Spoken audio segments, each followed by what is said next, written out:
Здравейте, мечтатели! И добре дошли в нашия YouTube канал. Това е Глория. Това е Теодор. Ние сме Мечтаем заедно и днес ще ви разкажем една вдъхновяваща история за българите, които са оцелели на кораба Титаник. Поздрав и за моите ученици от село Бутан. Надяваме се, че ще ви бъде интересно и ви пожелаваме приятно гледане.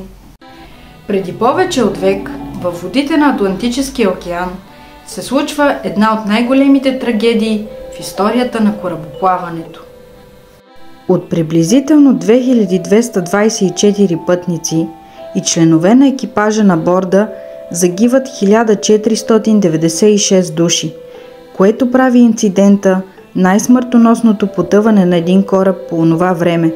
Титаник превозва някои от най-богатите хора в света, както и стотици емигранти от британските острови, Скандинавския и други части на Европа, които търсят нов живот в Съединените щати и Канада. Катастрофата привлича общественото внимание, предизвиква сериозни промени в правилата за морската безопасност и оставя трайно наследство в популярната култура. На кораба са пътували и българи, някои от които са успели да оцелеят и след голямата трагедия са имали възможността да кажат: "Аз оцелях на Титаник". Официално се знае, че на кораба Титаник са пътували 2208 човека, а от тях 38 са били българи. Има сведения, че българите са били повече, около 50 човека. Това обаче така и не е доказано. Повечето български пасажери били на възраст от 25 до 35 години и били от планинските райони на Троянско, Тетевенско и Ловешко. Те били търсещи прехрана хора, които се възползвали от възможностите, които Америка им предлагала. За съжаление, от българите оцелели едва 15 човека. И не за всички се знае какво е станало с тях след корабокрушението на кораба. Тези, които загинали, били почетени с паметник, който бил издигнат в село Гомошник, област Ловеч.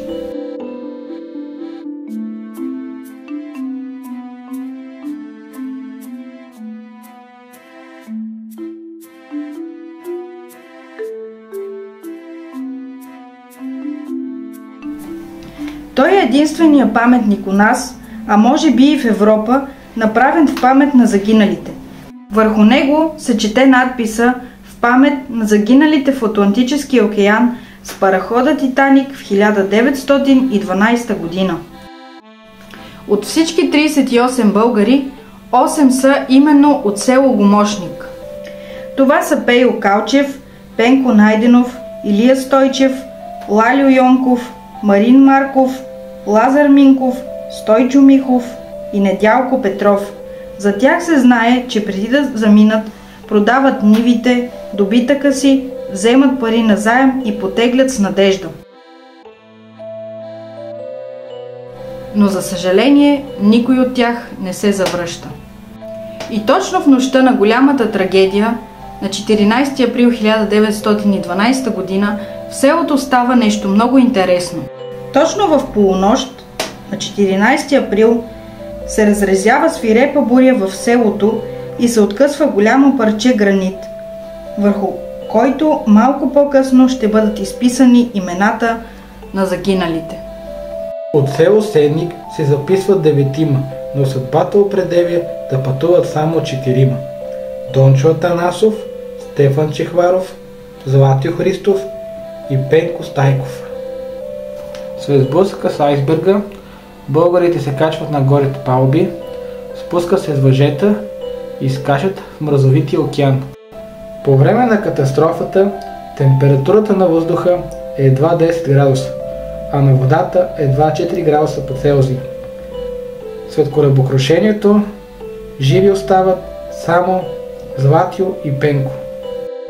Първоначално Златио Христов се опитва да доплува до една от лодките, но хората, които са в нея, не искат да го вземат. Накрая една дама се примолва и най-сетне той е качен. Установява се в Америка и така бива спасен. Не се знае дали на по-късен етап той се е завърнал в България и какво е станало с него. Но в крайна сметка той е един от малкото хора, които след това са могли да разкажат, че са оцелели в нощта на голямото корабокрушение. Подобна е историята на Пенко Стайков, който също отива в Америка и се запознава със своя съселянин Дан Колов от габровското село Сенник. Дан Колов е известен като царя на кеча и успява да пожъне изключително много успехи в света на борбата. Но за това ще ви разкажем друг път. През онези години Петко Стайков пътува заедно с царя на кеча от турнир на турнир. По-късно пътищата им се разделят и Пенко отново се захваща със строителство на ЖП линии. Години след това се завръща в родното село Сенник и става каменар. Там обаче при взрив една канара го затиска и той умира. И тук сега следва една още по-любопитна история, а именно историята на Рашо Първанов. Рашо Първанов бил от село Садовец, област Плевен. Подобно на останалите, той също заминал за Титаник с надеждата, че ще отиде в някой от американските градове и там ще успее да работи и да напечели много. Той си купил билет за Титаник, но се улисал из кръчмите на Саутхемптън, почерпил се добре и така и не успял да се качи на кораба.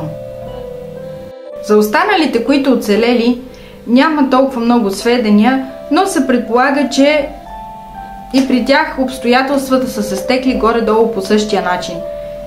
Разбира се, някои от тези, за които ви разказахме, имат малко по-любопитни истории, като например Пенко Стайков или Рашо Първанов, но 15 души, които са оцелели, са имали възможността да продължат живота си. Някои от тях разказвали за това, което преживели на кораба, докато други не искали дори да си спомнят за тази ужасна трагедия, на която били свидетели.